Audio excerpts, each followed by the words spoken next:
Praise the lord. దేవునికి మహిమ ఘనత ప్రభావములు కలుగునుగాక. మీ అందరికీ నూతన సంవత్సర శుభాకాంక్షలు. Issue happy new year.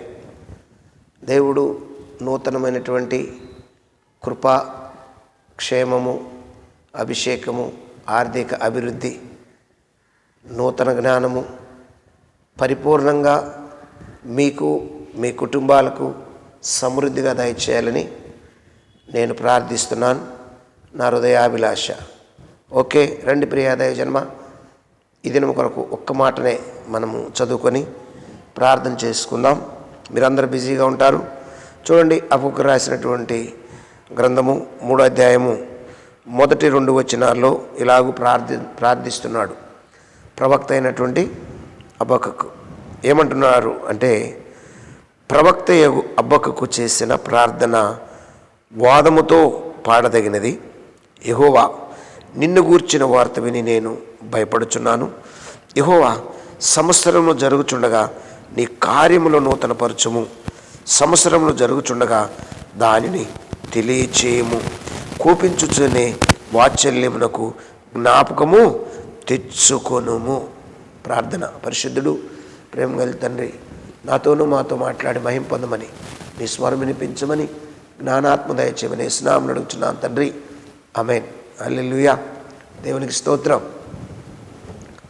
Priya దైవ జనాంగమా, దేవుని పిల్లలారా, సంవత్సరాలు జరిగిపోతూ ఉన్నాయి. గడిచిన సంవత్సరం అంతా ఎన్నో విషయాల్లో దేవుడు మన పట్ల కనికరం చూపాడు. కోపించుతూనే వాత్సల్యం చూపుతూ వచ్చాడు. అసలు దేవునికి కోపం ఎందుకు వస్తుంది అంటే, దేవునికి వచ్చే కోపము బయల్జెబుల్తో సాంగత్యం చేస్తే, బయల్జెబుల్తో సహవాసం చేస్తే దేవునికి కోపం వస్తుంది.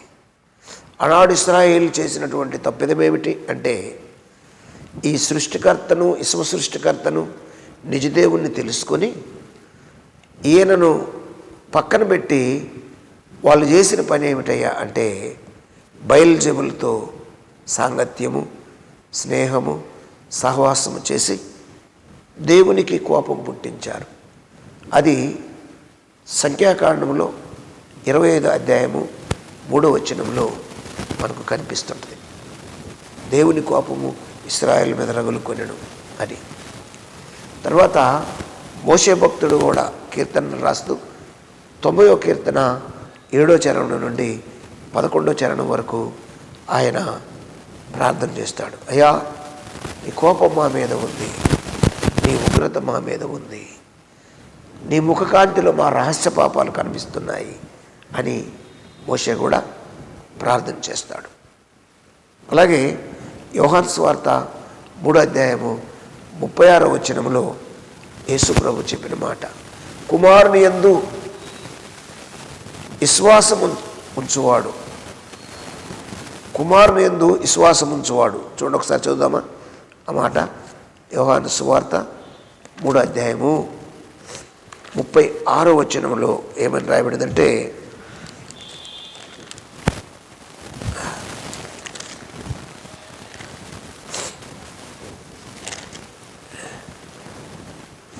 కుమారుని యందు విశ్వాసం ఉంచువాడే నిత్య జీవము గలవాడు. కుమారునికి విధేయుడు కానివాడు జీవము చూడడు కానీ దేవుని ఉగ్రత వాని మీద నిలిచి ఉన్నది. దేవుని ఉగ్రత వాని మీద నిలిచి ఉంటుంది. ఏం చేయాలి అంటే, ఆయన కుమారుడు, ఎవరైన కుమారుడు అంటే యేసుక్రీస్తు ప్రభువారు, విశ్వ సృష్టికర్త, విశ్వ విమోచకుని యందు విశ్వాసం ఉంచాలి అని యేసు ప్రభు తెలియచేస్తున్నటువంటి మాట. కాబట్టి చాలా జాగ్రత్తగా ఏం చేయాలంటే మెలకువ కలిగి ఉండాలి. పౌలు భక్తుడు ఏమంటాడు చూడండి. పౌలు భక్తుడు ఏమంటాడంటే, రోమాపత్రిక 1వ అధ్యాయము 18వ వచనములో, దుర్నీతి చేత సత్యమును అడ్డగించు మనుషుల యొక్కయు సమస్త భక్తిహీనుల మీదను దుర్నీతి మీదను దేవుని కోపము పరలోకము నుండి బయలుపరుచున్నది, పరలోకము నుండి బయలుపరచబడుచున్నది. కాబట్టి చేయవలసింది ఏమిటంటే, నూతన సంవత్సరంలో దేవుడు ఆయన కృపను మనకు చూపించడానికి సిద్ధంగా ఉన్నాడు. అయితే ఒకటి చేయాలి, ప్రార్థన చేయాలి. ఏమని ప్రార్థన చేయాలి? సంవత్సరములు జరుగుతున్నాయ్యా, నీ కార్యములు నూతనపరచుము. నీ కార్యములు నూతనపరుస్తున్నావయ్యా, అది నాకు తెలియచేయము. అయ్యా, ఏమైనా మేము తప్పులు చేస్తుంటే మా రహస్య పాపాలు నీ ముఖకాంతిలో కనబడుతున్నాయి. కాబట్టి నువ్వు చేయవలసిన పని ఏమిటయ్యా అంటే, మమ్మల్ని క్షమించి, వాత్సల్యం చూపించి, నీ కార్యాలు జరిగించి, నీ కార్యాభివృద్ధి ఎందుకు మమ్మల్ని నడిపించు ప్రభు అని ప్రార్థన చేయాలి. అదే ఇక్కడ భక్తుడు ప్రార్థన చేస్తున్నాడు. ప్రవక్తేగు హబక్కకు చేసిన ప్రార్థన వాయిద్యములతో పాడదగినది. యెహోవా, నిన్ను గూర్చిన వార్త విని నేను భయపడుచున్నాను. దేవుని యందు భయము, భక్తి కలిగి ఉండాలి. యెహోవా, సంవత్సరములు జరుగుచుండగా నీ కార్యములు నూతనపరచుము. సంవత్సరములు జరుగుచుండగా దానిని తెలియచేయము. కోపించుతూనే వాత్సల్యమునకు జ్ఞాపకము తెచ్చుకొనము. కోపిస్తానే వాత్సల్యం చూపించే దేవుడు. కాబట్టి ఈ నూతన సంవత్సరంలో దేవుడు మీకు నూతన జ్ఞానము, నూతన ప్రార్థనాత్మ, నూతన అభిషేకము, నూతన ఆర్థిక అభివృద్ధి, ఏమండి, ఆయన సమస్త కృపాక్షేమాలు మీకు, మీ కుటుంబానికి మెండుగా కుమరించాలని నా హృదయాభిలాష, నా ప్రార్థన. ప్రార్థన చేద్దామా?